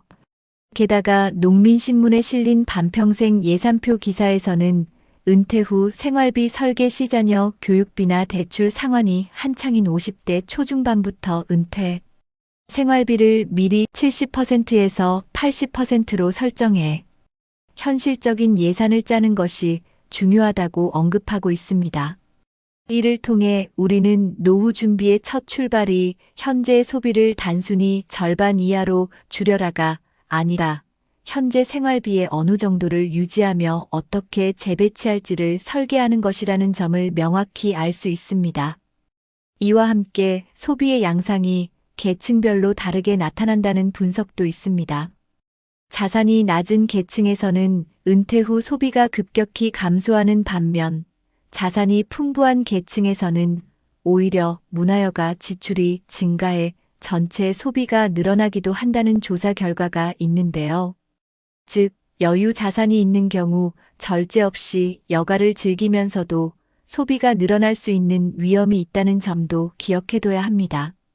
또한 해외 연구들을 살펴보면 은퇴 이후에도 적절한 취미 활동과 여가 참여가 정신 건강에 긍정적인 영향을 준다는 일관된 결과들이 존재합니다. 예컨대 중국 중노년층 대상 횡단면 연구에서는 취미 활동을 하는 이들이 그렇지 않은 이들에 비해 우울 증상 발생 위험이 약 11% 낮았다는 통계가 있습니다. 본 분석에서 다변수 조정 후 오즈비오알가 0.89로 도출되었죠. 또한 16개국 고령자를 대상으로 한 대규모 연구에서도 취미가 있는 사람일수록 우울 증상은 줄고 행복감 삶의 만족도는 높아지는 경향이 나타났습니다. 이와 유사하게 2022년 발표된 연구에서는 취미 활동이나 클럽, 요리 베이킹 등 여가 활동에 참여하는 고령자가 그렇지 않은 고령자보다 우울증 발병 가능성이 크게 낮아지는 결과들이 보고되었는데요. 이는 활동 이론 액티버티 시리의 틀과도 맞닿는 내용으로 노년기에도 활동적이고 사회적으로 연결된 삶이 더 건강하고 만족스러운 노후를 만든다는 이론적 기반이기도 합니다. 마지막으로 은퇴자들이 자원봉사 활동, 즉 사회 참여를 통해 우울 위험을 낮출 수 있다는 미국 연구도 있습니다. 6,579세 은퇴자들을 대상으로 한 조사에서 자원봉사에 참여한 이들은 우울증 발생 가능성이 무려 43%나 감소했다는 결과가 있었죠. 이는 단순한 취미를 넘어 사회적 기여와 목적의식을 찾는 활동이 정신적 안정에 직접적으로 도움이 된다는 강력한 데이터입니다. 이처럼 국내 통계는 은퇴 후 예상 생활비 수준 조정의 중요성을, 그리고 해외 연구들은 활동적 삶과 사회 참여가 정신 건강을 지키는 열쇠임을 일관되게 보여주고 있습니다. 우리는 이 통계와 연구들을 바탕으로 단순히 돈을 줄이는 게 아니라 줄이는 대가로 무엇을 남길지, 예를 들어 가족과의 관계, 마음의 안정, 작은 사회적 역할 등까지 설계해야 한다는 사실을 분명히 기억해야 합니다. 여러분, 지금까지 실수로 소비 습관을 못 바꿔 고통받는 사례와 반대로 절제와 가족 중심의 삶으로 노후를 행복하게 지키는 이야기를 나눴는데요. 그렇다면 우리에게 실제로 도움이 될 수 있는 현실적인 정책이나 프로그램은 무엇이 있을까 궁금하실 거예요. 다행히 대한민국 정부와 각 지자체는 이미 노년의 삶을 건강하고 의미 있게 이어갈 수 있도록 다양한 복지제도를 운영하고 있습니다. 먼저 보건복지부 차원의 기반으로는 노인 여가복지시설 노인복지관, 경로당, 노인교실 등을 통해 평생교육, 취미여가, 건강생활, 사회참여, 상담, 정서생활 지원 등을 통합적으로 제공하고 있습니다. 특히 2025년 기준 전국의 노인복지관 399개, 경로당 67,633개, 노인교실 1,282개가 운영 중이며 지방자치단체가 냉난방비 및 양곡비를 지원하는 방식으로 운영되고 있죠. 이들 기관은 우리가 쓸데없이 고급 취미에 매달리지 않고도 저렴한 비용으로 질 높은 강사와 프로그램을 접할 수 있는 통로입니다. 그리고 이를 한 걸음 더 실제 삶에 닿게 하는 지자체별 맞춤형 프로그램도 활발하게 운영 중입니다. 예컨대 서울시는 어르신 맞춤형 돌봄 서비스로 독거노인 대상주 2회에서 3회 방문 돌봄, 식사와 청소 지원, 그리고 어르신 문화교실을 통해 구청복지관 연계 무료 교육 및 예술 활동을 제공하고 있어요. 부산광역시는 노인 일자리와 건강관리 연계 프로그램을 운영 중인데 시니어 인턴십 사업을 통해 65세 이상 어르신에게 공공시설 파트타임 근무 기회를 제공하고 건강 100세 운동 프로그램으로 지역 체육센터에서 맞춤형 운동 지도를 받도록 돕고 있죠. 전라북도는 농촌 지역 어르신들을 위한 이동복지 차량 운영과 농촌형 공동생활홈 등을 마련해 단순 돌봄이 아니라 공동거주와 교류 중심의 복지를 실현하고 있어요. 이와 같이 지역마다 특색 있게 실행되는 프로그램은 우리가 생활비 절감이나 체면, 포기 같은 문제와 싸우면서도 활동성과 인간관계를 유지하는 기반이 되어줍니다. 또 경로당 단위의 지원 사업도 눈에 띕니다.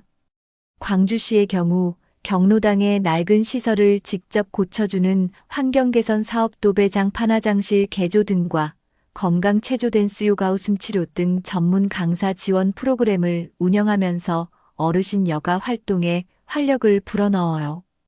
또한 노는 땅 경작 활동이나 지역사회 청소 같은 사회봉사활동 참여를 월 2회 이상, 10인 이상 참여 조건으로 지원금까지 주는 방식으로 구성해 단순한 여가가 아니라 사회적 역할감과 자존감 회복까지 이어지게 합니다. 이처럼 정부 지자체 차원에서 내가 쓸 수 있는 실질적 자원과 활동 공간이 정말 많구나라는 걸 깨닫는 순간이 우리가 이 노후의 소비와 습관 문제를 실질적으로 바꿀 유력한 출발점이 됩니다. 그리고 해외 사례도 참고할 만합니다. 예컨대 영국, 스웨덴 등 유럽 선진국에서는 노년의 삶에서 하비 언드 아츠 파티서페이션을 공식적으로 장려하는 문화 정책을 추진 중이고, 여기엔 자율적인 아트 클래스부터 지역 커뮤니티 센터의 취미 교실까지 폭넓게 포함되어 있죠. 특히 UCL 연구에서는 65세 이상 고령자가 취미 활동에 참여하면 우울감은 줄고 삶의 만족도는 올라간다는 것을 16개국 데이터를 통해 확인했고, 이는 정책이 아니라도 정서적 안정의 필수 조건임을 시사했어요. 또 미국의 경우 은퇴자가 자신의 취미를 수익으로 연결하는 HOBBYPRENEUR 형태를 확산시키는데 관심을 두고 있습니다. 예를 들어 예술가 은퇴자들이 지역 카페나 갤러리에 작품을 전시해 판매하거나 블로그를 통해 수익을 내는 방식으로 정서적 만족뿐 아니라 경제적 자립성까지 동시에 지킬 수 있는 길을 열어주고 있어요. 여러분, 그러니까 중요한 건 이겁니다. 노후에 절제하는 것이 곧 포기하는 것이 아니라 오히려 생각보다 많은 선택지, 즉 저렴하고 의미 있는 활동, 지역 자원, 사회적 역할, 그리고 해외에서 이미 입증된 취미 기반 자립의 방식까지 활용하는 일이라는 거죠. 결국 우리가 소비를 줄이기만 하는 게 아니라 이 비용으로 어떤 활동을 채워 넣을지를 전략적으로 선택해야 한다는 이야기입니다. 낡은 골프백은 쓰레기 더미에 버려졌고 작은 식탁 위에는 따뜻한 된장국이 올려졌다. 무너진 체면은 사라졌지만 그 자리에는 가족의 웃음이 다시 피어났다. 여러분, 우리는 오늘 두 가지 이야기를 들었습니다. 하나는 퇴직 후에도 체면을 내려놓지 못해 결국 빚과 고통 속에 무너져간 한 남자의 이야기였고, 또 하나는 절제와 준비, 그리고 가족과의 신뢰를 지켜내며 흔들리지 않는 행복을 만든 또 다른 남자의 이야기였습니다. 두 사람은 같은 시대를 살았고, 같은 나이대의 퇴직을 맞이했으며, 똑같이 인생의 새로운 장 앞에 서 있었습니다. 그러나 선택은 달랐습니다. 한 사람은 끝내 욕심을 버리지 못해 낡은 골프채와 함께 인생의 자리를 잃었고, 다른 한 사람은 소박한 밥상과 함께 다시 웃을 수 있었습니다. 우리에게 필요한 건 큰 돈이 아닙니다. 여러분, 정말 중요한 건 어떻게 사느냐입니다. 은퇴 후에도 과거의 소비 습관과 체면에 매달린다면 우리는 결국 가족의 곁에서 외면받고 스스로도 무너져 내릴 수밖에 없습니다. 하지만 눈높이를 낮추고 작은 행복을 받아들이며 가족과 함께 같은 길을 걸어간다면 노후는 결코 두렵지 않습니다. 오히려 더 따뜻하고 더 자유로워질 수 있습니다. 50대, 60대, 그리고 70대인 여러분. 혹시 지금도 마음속에서 나는 다를 거야. 나는 아직 괜찮아라는 생각을 하고 계시진 않나요? 하지만 오늘의 사례는 분명히 말해주고 있습니다. 준비하지 않으면 누구나 무너질 수 있고, 반대로 마음을 단단히 다잡으면 누구나 다시 행복할 수 있다는 것을요. 여러분의 부엌 식탁 위에는 무엇이 놓여 있나요? 카드 고지서와 빚 독촉장이 쌓여 있나요? 아니면 가족과 함께 웃으며 나누는 따뜻한 밥 한 끼가 있나요? 여러분의 베란다 구석에는 녹슨 골프채가 놓여 있나요? 아니면 오래된 운동화 한 켤레로도 충분히 행복할 수 있는 삶이 놓여 있나요? 우리는 이제 선택해야 합니다. 체면과 욕심을 붙잡고 노후를 무너뜨릴 것인가, 아니면 소박함 속에서 진짜 행복을 지켜낼 것인가? 오늘 만난 두 사람의 이야기는 단순한 개인의 경험담이 아니라 우리 모두의 미래일 수 있습니다. 그리고 그 미래는 지금 우리가 내리는 결정에 달려 있습니다. 여러분, 노후를 준비한다는 건 단순히 돈을 모으는 게 아닙니다. 더 중요한 건 나의 마음을 낮추고 내 곁에 가족과 함께 발맞추는 일입니다. 아내와 남편이 같은 방향을 바라보고 자식들이 부모를 보며 안심할 수 있는 가정을 만드는 것. 그것이야말로 우리가 지켜야 할 가장 큰 자산 아닐까요? 눈을 감고 한번 상상해 보세요. 먼 훗날 우리 아이들이 이렇게 말하는 모습을. 우리 부모님은 돈은 많지 않았지만 늘 웃으셨다. 그래서 우리도 행복했다. 그 말 한마디가 바로 우리가 남길 수 있는 최고의 유산이자 진짜 부자라는 증거가 아닐까요? 여러분, 지금이 바로 시작할 때입니다. 더 늦기 전에 지금 가진 것에 만족하며 작은 것부터 줄이고 나눌 수 있는 마음을 배우며 가족과 함께 걸어가야 합니다. 그렇게 한 걸음씩 내디딜 때 우리의 노후는 절망이 아니라 희망으로 채워질 것입니다. 낡은 골프백 대신 웃음소리를 남기고 빛 독촉장 대신 따뜻한 밥상을 지키는 것. 그것이 우리가 모두 꿈꾸는 노후일 겁니다. 여러분, 지금 선택하세요. 행복한 노후는 멀리 있는 것이 아니라 바로 오늘 여러분의 결심 안에 있습니다. 대기업 다니다 퇴직한 59세 아저씨, 지금은 편의점에서 삼각김밥 정리하고 계십니다. 서류 대신 박스를 들고 노트북 대신 물걸레를 든 거죠. 어떻게 이런 일이 벌어진 걸까요? 여러분, 혹시 퇴직 후엔 좀 쉬고 싶다는 생각 아직 갖고 계신가요? 한때 누구보다 열심히 일했던 사람들이 지금은 하루 벌어 하루를 사는 현실, 남의 일이 아닙니다.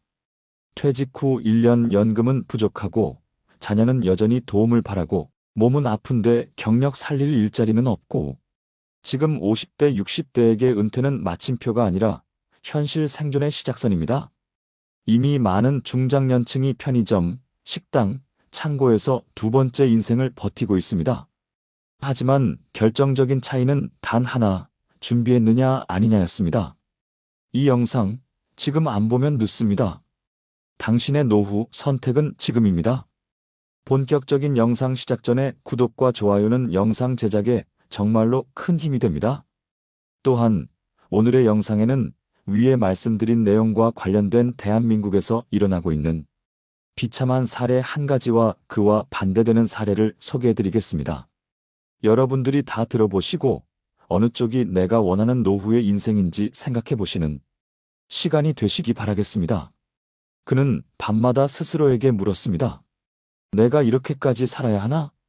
일을 마치고 집에 돌아오면 바닥에 누워 잠깐 눈을 붙이는 것이 유일한 휴식이었습니다.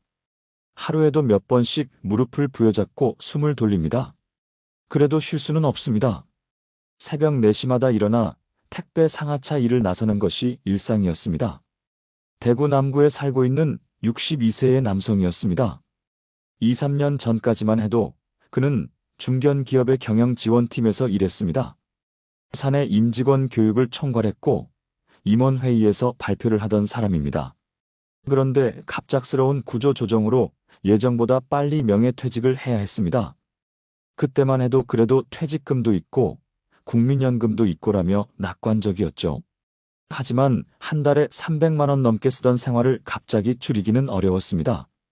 딸 결혼식 비용도 있었고 장모님 병원비, 자동차 할부금, 관리비와 대출, 이자까지. 퇴직금 5,500만 원은 6개월 만에 절반 이상 사라졌고 국민연금 수령은 아직 멀었습니다. 결국 퇴직한 지 8개월 만에 그는 새벽 물류창고에서 팍스를 나르고 있었습니다. 처음에는 잠깐만 하자고 생각했지만 어느새 그 일도 벌써 3년째. 허리 통증은 갈수록 심해졌고 다리에는 파스가 늘 덕지덕지 붙어 있었습니다. 점심시간에도 쉴 수는 없었습니다. 회사에서는 식대를 지원하지 않기 때문에 편의점 도시락으로 끼니를 때우고 그마저도 줄이는 날이 많았습니다. 그가 사는 반지하 월세방은 겨울이면 창문에 성에가 얼고 여름이면 습기로 벽지가 들떠 있었습니다. 한 달 월세 55만 원. 전기세와 수도세를 내고 나면 남는 돈은 얼마 되지 않았습니다. 한때 40명 팀을 이끌며 관리하던 그가 이제는 22살짜리 아르바이트 반장의 눈치를 보며 무거운 상자를 옮기고 팔레트 위에 상품을 쌓고 있었습니다. 비 오는 날이면 젖은 바닥에 미끄러지기 일쑤였고 어느 날은 손목을 접질려 깁스를 하기도 했습니다. 하지만 병가를 내면 하루 일당이 사라지기에 쉬지도 못했습니다. 병원비를 아끼기 위해 그는 지하상가에서 파는 파스와 근육통 스프레이로만 버텼습니다.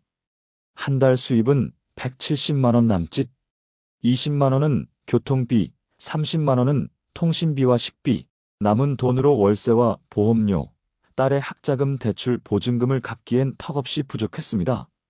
그는 입버릇처럼 다음 달까지만 버티자라고 말했지만 그 다음 달은 계속 이어졌습니다. 가끔씩은 단기 일용직 공사 현장에도 나갔습니다. 하루 일당 4만 원. 하지만 그날은 해가 나지 않아 콘크리트가 제대로 마르지 않았고 현장에서 하루 종일 대기만 하다 돌아오기도 했습니다. 그는 이런 날이면 스스로가 더 작아지는 기분이 들었습니다. 가족들에게는 말하지 않았습니다. 아내는 남편이 아직도 온라인 교육 관련 자문일을 하고 있는 줄 알았습니다. 하지만 사실 그 일을 그만둔 지는 이미 1년이 넘었습니다. 딸은 아버지가 여전히 상담 쪽 외주를 받는다고 생각하고 있었고 본인은 매일 새벽 5시 전에 집을 나와 택배 상하차장으로 향했습니다. 하루 일과를 마치고 돌아오면 욕실에서 찬물로 겨우 땀을 씻고 전자레인지에 밥과 김치를 데워 먹는 것이 하루 유일한 끼니였습니다. 체중은 55kg까지 줄었고 입던 정장은 더 이상 맞지 않았습니다. 거울을 보면 자신도 몰라볼 만큼 초췌한 중년 남성이 서 있었습니다. 고용복지센터에도 몇 번이나 찾아가 봤습니다. 자기소개서도 다시 써보고 이력서 사진도 새로 찍었습니다. 하지만 서류 통과는커녕 면접 기회조차 주어지지 않았습니다. 상담사는 말했습니다. 60 넘으셨으면 경비직이나 단순 노무직밖에 없습니다. 그는 예전 회사에서 팀장으로 있었고 관리자 교육도 했던 사람입니다. 하지만 지금은 누구도 그의 경력을 기억하지 않았습니다. 작년 겨울 전기세가 밀려 전기가 끊겼던 날 그는 촛불을 켜고 그동안 써왔던 다이어리를 꺼냈습니다. 거기에는 다음 달부터는 진짜 다른 길을 찾아보자, 온라인 강의 플랫폼 다시 신청해보자 같은 문장들이 가득했습니다. 하지만 그는 여전히 같은 자리에 있었습니다. 친구들 모임은 오래전부터 나가지 않았습니다. 처음엔 돈이 없어서였고 나중엔 만날 용기가 없어서였습니다. 같이 일했던 후배들은 지금도 해외 출장 다니고 자신은 그 후배가 주문한 택배 상자를 옮기고 있다는 사실을 마주한 날 그는 눈물을 참지 못하고 창고 뒤편에서 몰래 울었습니다. 내가 이렇게 될 줄 알았으면 퇴직 전 조금만 더 준비했을걸. 그가 수없이 반복했던 말이었습니다. 하지만 그 말은 이제 더 이상 의미가 없었습니다. 지금 당장 내일 먹을 밥값을 벌어야 했기 때문입니다. 여러분 어떠시나요? 위의 사례는 정말 비참하고 서글픈 인생 아닌가요? 하지만 지금부터 소개해드리는 사례는 정반대의 선택으로 행복한 노후를 보내고 있는 분을 소개해드리겠습니다. 박준영 씨는 올해 63, 전라북도 익산에 거주 중입니다. 공기업에서 인사관리팀장으로 35년간 근무하다가 60을 앞두고 스스로 정년퇴직을 선택했습니다. 그의 노후는 많은 사람이 부러워할 만큼 안정적입니다. 하지만 그 이면엔 오랜 시간 준비해온 흔적이 고스란히 담겨 있었습니다. 준영 씨는 30대 후반부터 가계부를 쓰기 시작했습니다. 매달 고정 지출과 변동 지출을 철저히 나누고 외식은 주말 한 번으로 제한했습니다. 직장 내에서도 짠돌이라는 별명이 붙었지만 그는 흔들리지 않았습니다. 당시만 해도 퇴직이라는 말이 멀게 느껴졌지만 그는 지금부터 조금씩 준비하면 분명 도움이 될 것이라고 믿었습니다. 그는 44세 서울 외곽의 소형 빌라 한 채를 분양받았습니다. 당시 대출금은 3천만 원, 자기 자본은 2천만 원이었습니다. 그 집은 20년 넘게 월세 수익을 가져다 주었고, 이후 그 수익을 기반으로 또 하나의 소형 오피스텔을 매입했습니다. 결국 은퇴 직전, 그는 두 채의 수익형 부동산과 별도의 연금저축, 그리고 개인연금 계좌를 확보하게 됩니다. 그의 총 자산은 은퇴 당시 약 7억 원. 그중 실물 자산은 5억 원, 금융 자산은 2억 원에 달했습니다. 그는 언제든지 내가 일하지 않아도 매달 250만 원 정도는 들어오게 만들겠다는 목표를 세웠고, 그 계획은 현실이 되었습니다. 준영 씨는 퇴직 후 아예 새로운 직업을 시작하기로 마음먹었습니다. 나이 들어도 일할 수 있는 기술을 하나쯤은 갖자는 생각이었습니다. 평소 커피를 좋아했던 그는 전북 평생교육원에 등록해 바리스타 과정을 수강했고, 석 달 만에 자격증을 취득했습니다. 지금은 동네 복지관 안에 있는 작은 카페에서 주 이틀, 하루 4시간씩 커피를 내리고 있습니다. 이 일은 돈을 벌기 위한 것이 아니라 사람들과 소통하고 스스로 활력을 느끼기 위한 선택이었습니다. 월급은 많지 않지만 커피 향 속에서 하루를 시작하는 일상이 너무 행복하다고 말합니다. 그의 하루는 규칙적입니다. 아침 6시면 가까운 공원에서 30분간 빠르게 걷고 일주일에 3번은 수영장을 찾습니다. 건강도 철저히 관리합니다. 정기 검진은 빠짐없이 받고 식단도 의사의 권고에 따라 조절해왔습니다. 그는 생활비로 매달 120만 원 안팎을 사용합니다. 여유가 있을 때는 독서와 문화활동에 조금 더 쓰기도 합니다. 주말에는 아내와 함께 클래식 공연을 듣거나 시립도서관에서 책을 읽습니다. 대중교통을 타고 나가는 일이 즐겁고 그는 늘 손에 책 한 권을 들고 다닙니다. 무엇보다 의미 있는 시간은 매주 수요일입니다. 지역 주민센터에서 중장년층을 대상으로 금융 기초 강좌를 열고 있기 때문입니다. 그는 자발적으로 참여하여 자신의 재무관리 노하우를 나누고 있습니다. 실제 그 수업을 들은 수강생 중 몇 명은 준영 씨에게 개인 상담을 요청하기도 했고, 그는 나도 누군가의 노후에 작은 도움이 될 수 있다는 사실에 큰 보람을 느낀다고 말합니다. 가끔 만나는 친구들은 그에게 묻습니다. 어떻게 그렇게 안정적인 노후를 보낼 수 있느냐고요. 그는 웃으며 대답합니다. 30부터 준비한 덕분이에요. 하루아침에 된 건 아무것도 없어요. 물론 그에게도 유혹은 있었습니다. 친구들이 대출을 받아 아파트 갭 투자에 나섰을 때, 자녀 유학을 보내기 위해 주택을 담보대출로 돌리는 걸 봤을 때 그도 흔들렸다고 합니다. 하지만 그는 가족과 충분히 이야기하고 무리한 투자도 자녀에게 올인하는 일도 하지 않았습니다. 자녀는 자녀의 삶을, 자신은 자신의 노후를 책임지는 게 옳다는 믿음 때문이었습니다. 현재 그의 아내도 은퇴 후 지역 아동센터에서 미술 수업을 진행하며 소소한 수입을 올리고 있습니다. 두 사람은 각자의 방식으로 일과 삶을 이어가고 있고, 매일 저녁이면 함께 텃밭에 물을 주거나 근처 작은 호숫가를 산책하며 하루를 마무리합니다. 최근엔 손주 둘이 놀러 오면 집 앞 공원에서 돗자리를 깔고 김밥을 먹는 게 가장 큰 낙이라고 합니다. 그는 말합니다. 돈이 많다고 행복한 건 아니에요.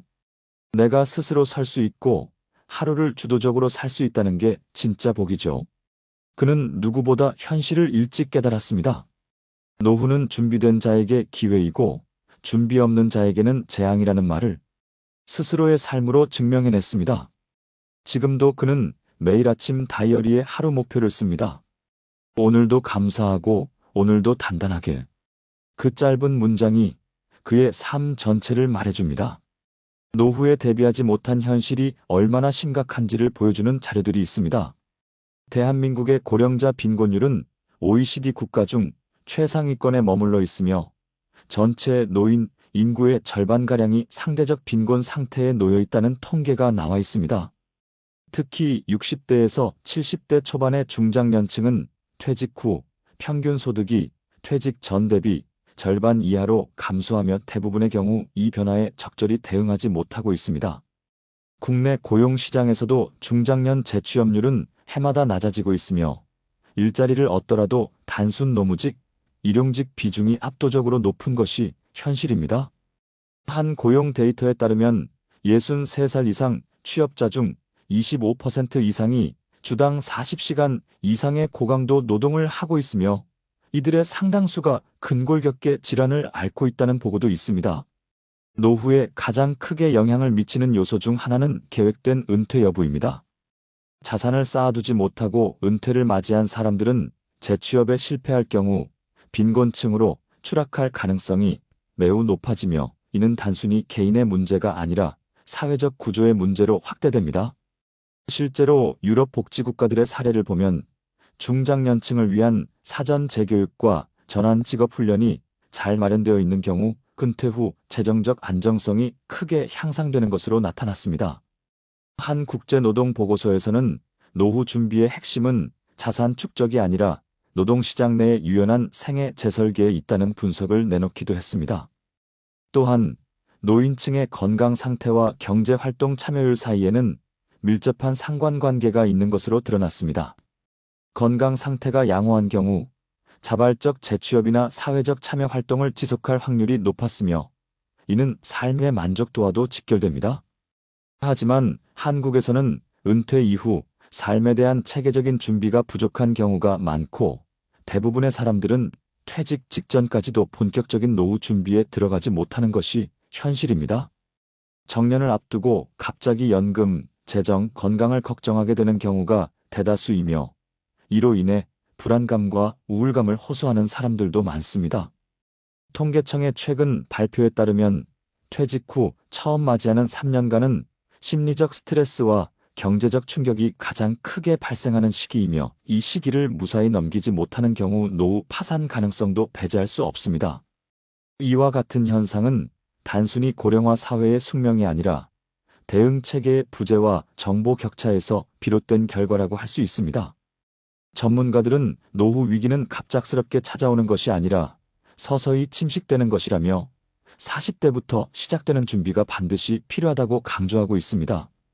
특히 수명이 늘어난 지금은 단순히 오래 사는 것이 중요한 것이 아니라 어떻게 살 것인가에 대한 전략이 없으면 오히려 긴 노후가 위험 요소로 작용할 수 있습니다. 많은 전문가들이 지적하는 공통된 문제는 정보 부족입니다. 정부와 공공기관에서 제공하는 교육 프로그램이나 재정 상담 서비스가 존재함에도 불구하고 상당수의 중장년층은 그 존재조차 모르는 경우가 많습니다. 그 결과 무리한 투자, 자녀에게의 과도한 지원 또는 생활비 충당을 위한 무계획 소비로 이어지며 결국 빈곤을 초래합니다. 노후에 대한 정보와 준비는 단순한 재테크를 넘어서 생존의 문제이며 사회 전체가 함께 접근해야 할 필수 과제가 되었습니다. 계획된 은퇴와 준비된 노후는 단지 금융 자산의 문제가 아니라 생애 전반에 걸친 구조와 습관의 차이에서 비롯됩니다. 고용 형태의 변화 속에서 불안정한 직장 생활을 이어가던 중장년층일수록 퇴직 후 삶의 리스크는 더욱 커질 수밖에 없습니다. 한 해외 복지 모델 연구에서는 퇴직 전 10년 동안의 행동이 퇴직 후 삶의 질을 결정한다는 분석도 있었습니다. 이는 단순한 이론이 아니라 실제 장기 추적 통계를 기반으로 한 결론입니다. 이러한 경향은 특히 코로나 이후 불확실성이 커진 세계 경제 흐름 속에서 더욱 강조되고 있으며 중장년층의 불안정한 미래를 암시하고 있습니다. 노후 준비의 실패는 한 개인의 문제가 아니라 자녀 세대와 사회 전체의 부담으로 이어질 수 있다는 점에서 보다 구조적인 접근이 필요합니다. 재정 설계, 직업 전환, 건강 관리, 인간관계 유지라는 4가지 요소가 조화를 이뤄야 비로소 건강하고 존엄한 노후를 기대할 수 있다는 전문가의 지적도 있습니다. 특히 장수 사회로 접어든 한국에서는 단순히 오래 사는 것이 아니라 오래 잘 살아가기 위한 현실적인 대비가 절실한 상황입니다. 노후의 삶을 단단하게 만드는 것은 거창한 준비가 아니라 조기 인식과 꾸준한 실천이라는 점을 기억해야 합니다. 실제로 미국, 독일, 노르웨이 등 선진국에서는 퇴직 5년 전부터 공식적인 전환 교육과 생애 설계 상담을 제공하고 있으며 이를 통해 개인의 역량과 상황에 맞는 노후 로드맵을 수립하도록 지원하고 있습니다. 반면 한국은 아직까지도 퇴직 후의 삶을 개인의 책임으로만 돌리는 경향이 강하며 사회적 인프라나 정보 제공 시스템이 충분하지 않은 것이 문제로 지적되고 있습니다. 은퇴자들의 상당수가 공통적으로 겪는 어려움 중 하나는 정보 격차로 인한 잘못된 금융 선택이며, 이는 다시 생활고와 가족 갈등으로 이어지는 악순환을 초래합니다.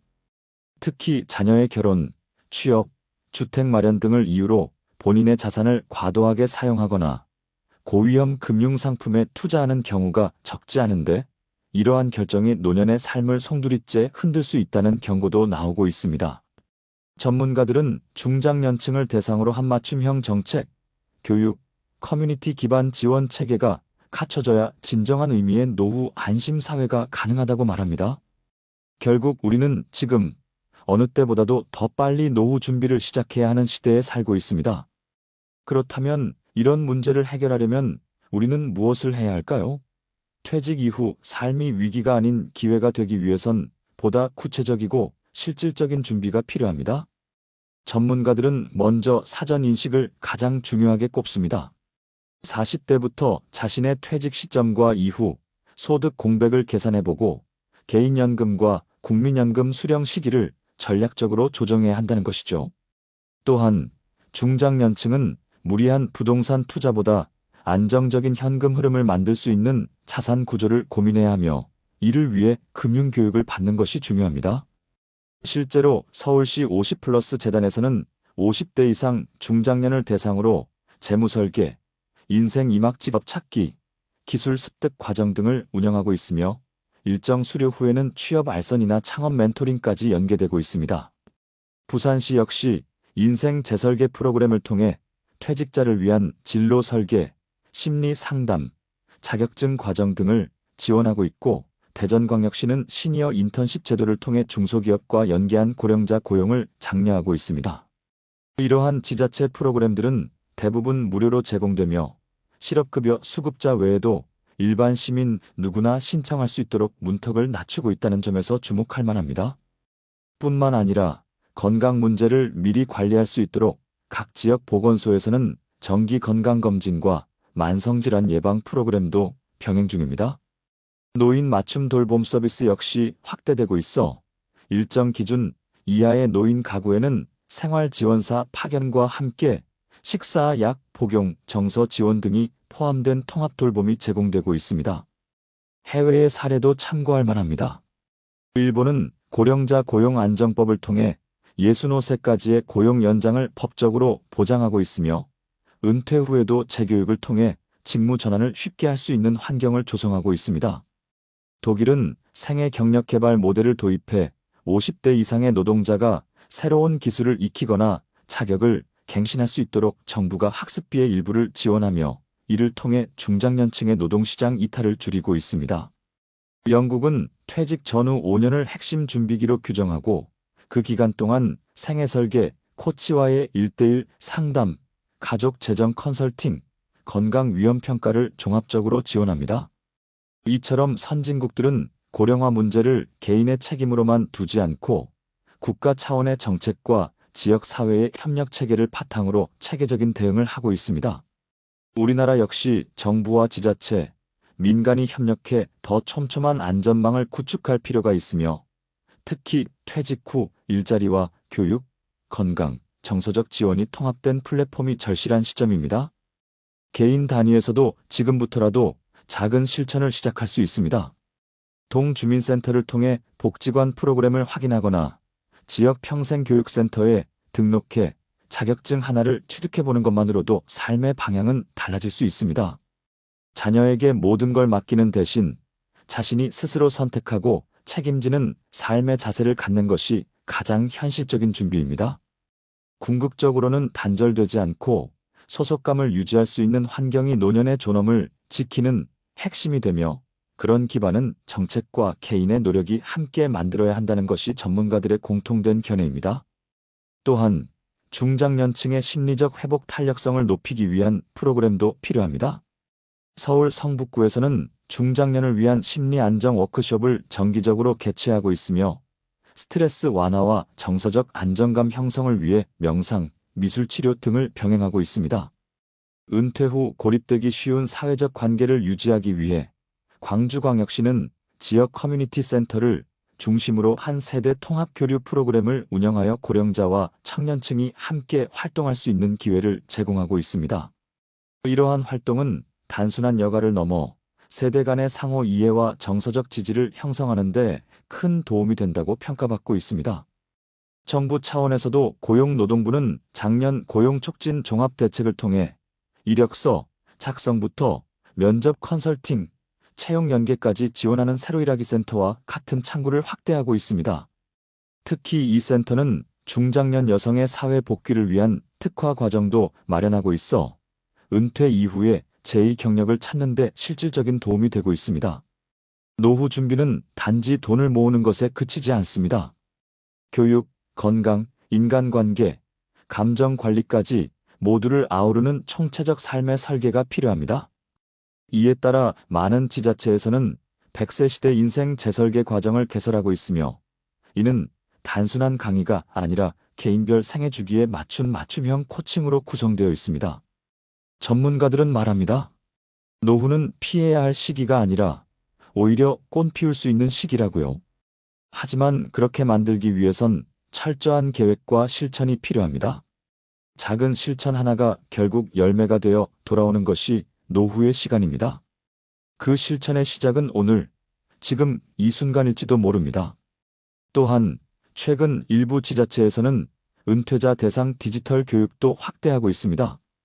경기 성남시는 시니어 디지털 역량 교육 프로그램을 통해 스마트폰 활용법, 키오스크 사용법, 온라인 금융 서비스 이용법 등을 교육함으로써 고령층의 디지털 소외를 줄이고 있습니다.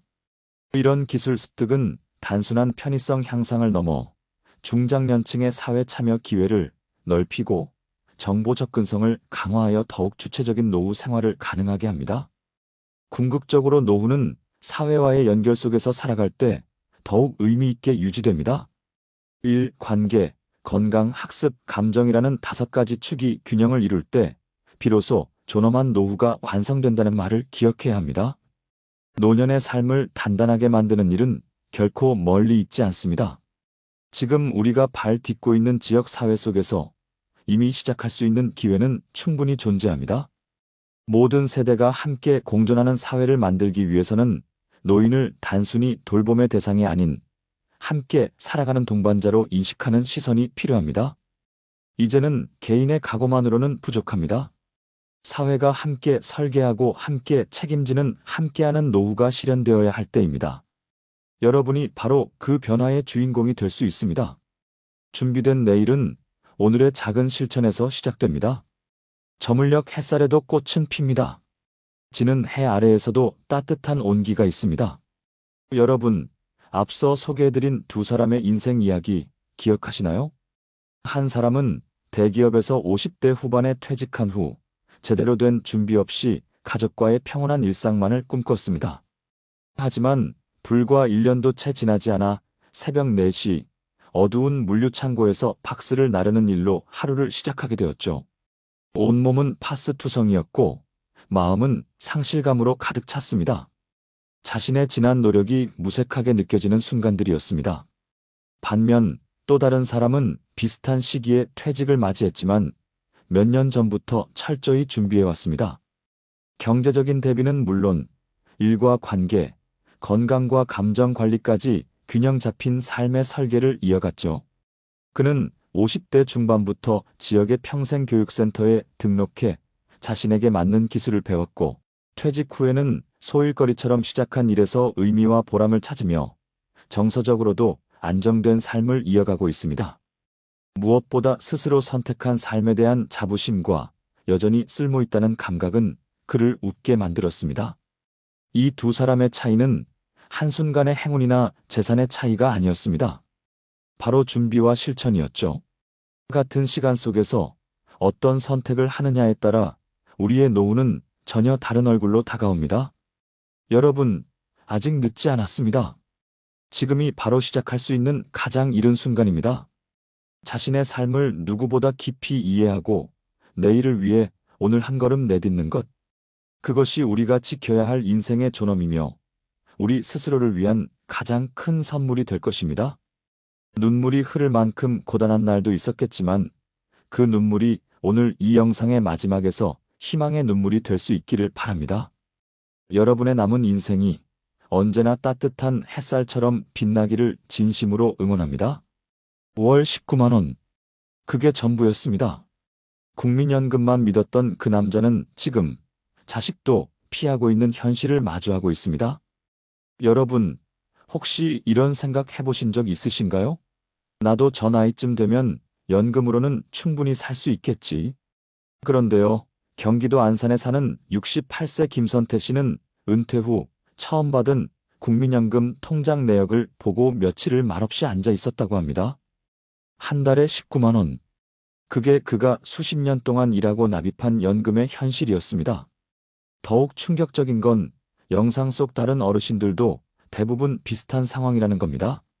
누군가는 120만 원으로 가족 넷을 부양하고 있었고, 또 누군가는 자식에게 손을 벌리지 않으려 일부러 하루 두 끼만 먹으며 사는 중이었죠.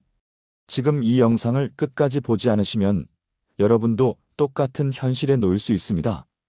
이미 수많은 분들이 국민연금이 이렇게 적을 줄 몰랐다며 후회하고 있으니까요. 당신의 노후를 망치지 않으려면 지금 꼭 확인하셔야 합니다. 본격적인 영상 시작 전에 구독과 좋아요는 영상 제작에 정말로 큰 힘이 됩니다. 또한 오늘의 영상에는 위에 말씀드린 내용과 관련된 대한민국에서 일어나고 있는 비참한 사례 한 가지와 그와 반대되는 사례를 소개해드리겠습니다. 여러분들이 다 들어보시고 어느 쪽이 내가 원하는 노후의 인생인지 생각해보시는 시간이 되시기 바라겠습니다. 강원도 속초에 사는 72살 이성진 씨는 지난 겨울부터 집에 보일러를 틀지 않고 지낸다. 하루 2번 전기장판 위에서 옷을 껴입은 채 뜬 눈으로 밤을 보낸다. 이른 새벽 차가운 물로 얼굴을 씻고 가끔은 물 대신 눈을 녹여 세수를 한다. 이유는 단 하나, 남은 연금으로는 난방비조차 감당할 수 없기 때문이다. 성진 씨는 27에 철공소에 취직해 55이 되도록 한자리를 지켜왔다. 허리와 어깨가 무너져 내려 결국 일을 그만뒀고 기대했던 건 국민연금뿐이었다. 그러나 매달 통장에 찍히는 금액은 고작 73만 원. 그 돈으로는 전기세, 관리비, 보험료는커녕 먹고 살기도 빠듯하다. 70이 넘은 그는 자식들에게 손 벌리기 싫어 마을 재활용센터에서 새벽마다 종이와 캔을 줍는다. 하루 수입은 평균 15,000원. 성진 씨는 그 돈으로 병원 대신 약국에서 진통제 몇 알을 사 먹는다. 무릎 연골이 닳아 고관절까지 번졌지만 수술은 언감생심이다. 진료만 받아도 10만 원이 넘기 때문이다. 예전엔 취미 삼아 바둑도 두고 서예도 했지만 이제는 다 끊었다. 붓을 들 손이 시리고 종이에 먹물 번지는 걸 보면 왠지 서글퍼져서다. 이성진 씨가 사는 반지하 방은 반쯤 곰팡이에 잠식돼 있다. 창문 너머로는 맞은편 건물 벽이 손에 닿을 듯 붙어 있어 햇빛은 하루 2시간도 들어오지 않는다. 장판 아래는 습기 때문에 늘 눅눅하고 장롱 속 옷에서도 쉰 냄새가 난다. 한때는 목돈이 모이면 욕실 술이라도 해보자 했지만 이젠 그마저도 접었다. 당장 내일 쌀을 살 수 있을지, 약값은 감당할 수 있을지 그것부터 고민이다. 최근엔 3달치 관리비가 밀렸다. 관리소 직원이 방문해 체납이 길어지면 단전될 수 있다고 통보했지만 그 말을 듣고도 성진 씨는 대꾸하지 못했다. 대답 대신 조용히 고개를 끄덕였을 뿐이다. 냉장고엔 김치 한 통과 두부 반모, 그리고 지난주 마트에서 유통기한 임박으로 할인받아 산 우유 한 팩이 전부다. 이런 생활을 견디며 그는 입버릇처럼 말한다. 나 하나쯤 사라져도 아무 일 없겠지. 그저 조용히 아무도 모르게. 사실 성진 씨는 60 즈음까지만 해도 나는 나름 괜찮게 살아왔다는 자부심이 있었다. 40, 50대 때는 딸아이 학원비 대주고 아내 생일이면 소고기 한 근은 꼭 사다 줬다. 친구들과 막걸리 한 잔 기울이며 서로의 자식 자랑, 집 자랑도 했던 시절이 있다. 하지만 55에 손목이 부러지고 수술 후유증으로 다시 일을 못하게 되면서 모든 게 무너졌다. 퇴직 후 쌓아둔 돈은 2년 만에 바닥을 드러냈고 결국 단칸방으로 이사했다. 아내는 몇 해 전 암 투병 끝에 세상을 떠났다.